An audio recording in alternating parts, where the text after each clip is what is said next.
Funnily enough, a couple of years after, I was prescribed a testosterone gel due to my lack of energy, so I think I made a wise decision on the HRT front. It was at the end of my radiotherapy sessions when one of the nurses asked me how I'd been coping. He said I'd always been polite and smiling, and he'd liked the funny stories I had, and asked how I'd kept that up. Well, I really wasn't sure how to answer, but I remember when I was a teenager and for a short time unemployed, I had the ability to know how to ask for the right amount of benefits. So when waiting my turn, rehearsing what I was going to say, I then saw Connie. Now, Connie was well known in Leicester, where I grew up. She was a bag lady, living in very poor conditions, and always had her teddy bears with her. She was the nicest person you could meet, unless you touched her bears. I remember hearing once she decided to have a tea party for them on the steps of Fenwick's department store. The security officers were sympathetic in their dealing with her and requested she moved on. Unfortunately, one decided to help put one of the bears in her bag, and Connie went for his calf muscle, sinking her teeth in with the ferocity of a pit bull. And here was Connie, in the DSS, asking for more money to help feed her bears. It occurred to me at that point how lucky I was. The phrase, "there but for the grace of God go I," came to mind. Not in a religious way, but the fact that I was not Connie. I was Mick Snelders, who had the ability to adapt to whatever circumstances life threw at me.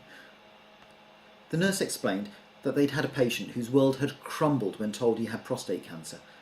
He'd not been able to work, lost weight, and was a shadow of his former self.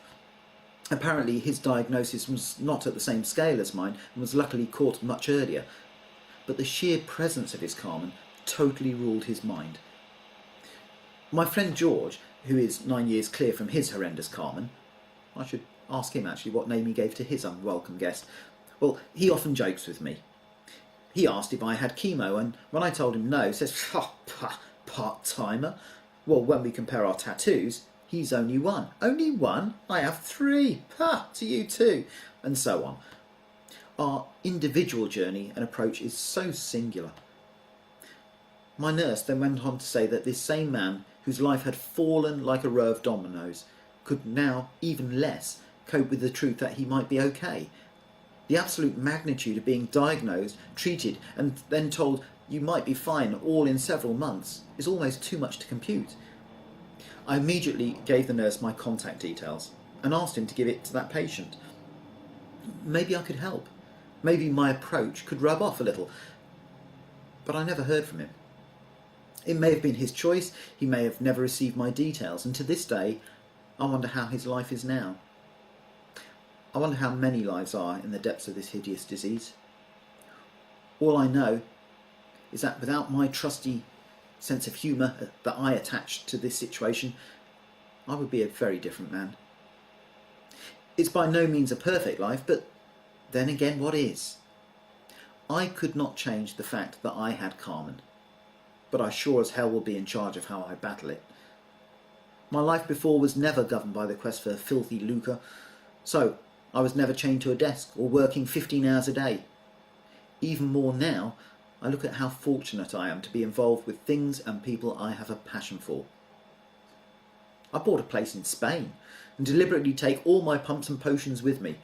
It never fails for a bag search, and with my limited Spanish, I have to mime when I'm asked what the pump is for. The blushing security person usually waves me on very quickly.